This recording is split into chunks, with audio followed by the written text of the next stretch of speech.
حضرت علی المرتضیٰ شیر خدا رضی اللہ تعالیٰ عنہ کو اللہ تبارک و تعالیٰ نے بڑی شان عطا کی ہے، بڑا مقام عطا کیا ہے، بڑی عزت عطا کی ہے۔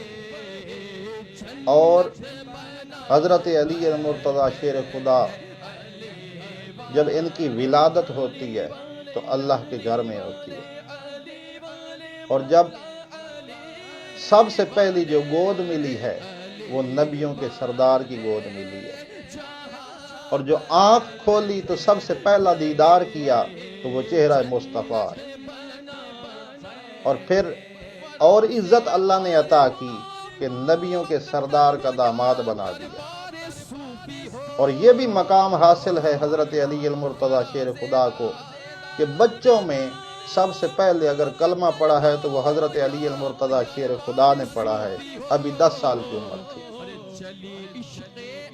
اور پھر عورتوں میں اگر کلمہ پڑھا ہے تو حضرت خدیجہ الکبریٰ رضی اللہ تعالی عنہا نے پڑھا ہے، اور مردوں میں حضرت ابوبکر صدیق رضی اللہ تعالی عنہ نے کلمہ پڑھا سب سے پہلے، اور غلاموں میں حضرت زید نے سب سے پہلے کلمہ پڑھا۔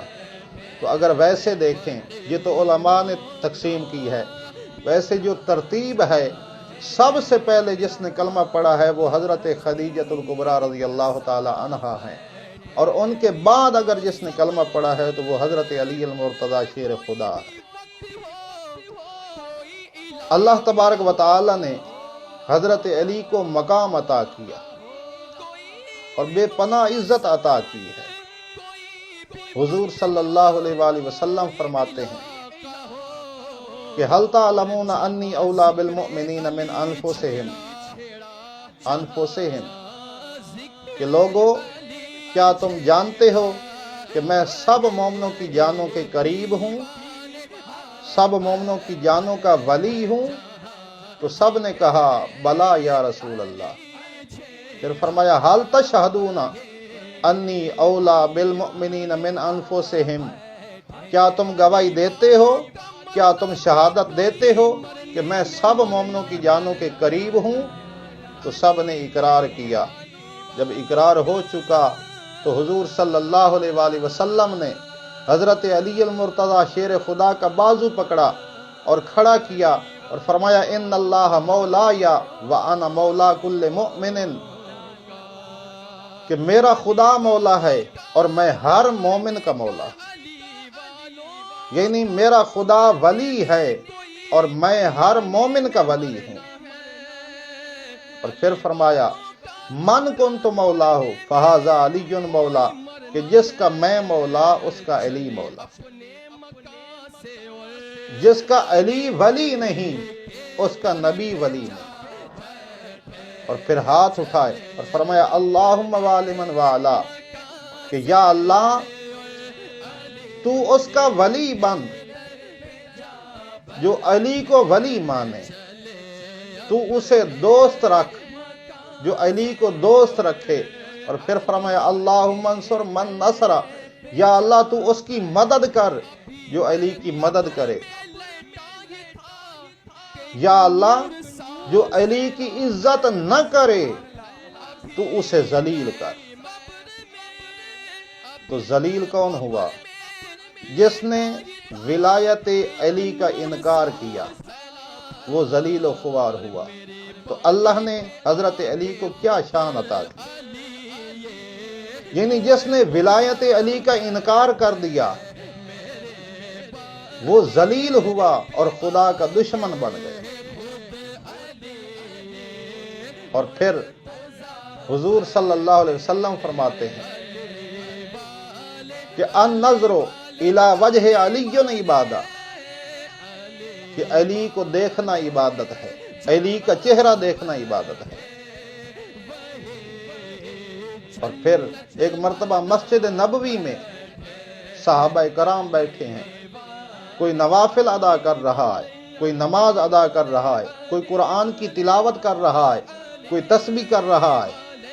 سیدنا صدیق اکبر رضی اللہ تعالیٰ عنہ گئے مسجد میں، دیکھا علی نماز پڑھ رہے تھے۔ حضرت ابوبکر صدیق رضی اللہ تعالیٰ عنہ سائڈ پر بیٹھ گئے اور حضرت علی المرتضی شیر خدا کا چہرہ تکتے رہے۔ ایک شخص آیا، اس نے پوچھا کہ اے صدیق اکبر، باقی تو عبادت کر رہے ہیں اپنی اپنی، آپ کیا کر رہے ہیں؟ تو حضرت ابو بکر صدیق رضی اللہ تعالیٰ عنہ فرماتے ہیں کہ میں بھی عبادت کر رہا ہوں۔ وہ شخص پوچھتا ہے کہ وہ کیسے؟ تو حضرت ابو بکر صدیق رضی اللہ تعالیٰ عنہ فرماتے ہیں کہ نماز، جس نے عبادت کہا ہے کہ نماز عبادت ہے، جس نے یہ کہا ہے کہ روزہ عبادت ہے، جس نے یہ کہا ہے کہ نوافل عبادت ہے، قرآن کی تلاوت عبادت ہے، اسی طرح اس نے یہ بھی فرمایا ہے کہ علی کا چہرہ تکنا بھی عبادت ہے۔ تو وہ اپنی اپنی عبادت کر رہے ہیں، میں بھی اپنی عبادت کر رہا ہوں۔ تو اللہ نے حضرت علی المرتضی شیر خدا کو یہ مقام عطا کیا ہے۔ اور پھر حضور صلی اللہ علیہ وآلہ وسلم فرماتے ہیں علی مع القرآن والقرآن مع علی لن یفترق حتی یرد علی الحوض، کہ علی ہر وقت قرآن کے ساتھ ہے اور قرآن ہر وقت علی کے ساتھ ہے، حتیٰ کہ قیامت کے روز حوض کوثر پر علی اور قرآن اکٹھے ہوں گے، جدا نہیں ہوں گے۔ پھر ایک اور مقام پر حضور صلی اللہ علیہ وسلم فرماتے ہیں کہ من کنت ولیہ فہذا علی ولیہ، کہ جس کا میں ولی ہوں اس کا علی ولی ہے۔ فرمایا لحم کا لحمی جسم کا جسمی، علی سے فرمایا کہ تیرا اور میرا گوشت ایک ہے، تیرا اور میرا جسم ایک ہے۔ اور پھر فرمایا کہ اے علی، علی اور میں ایک نور سے ہیں۔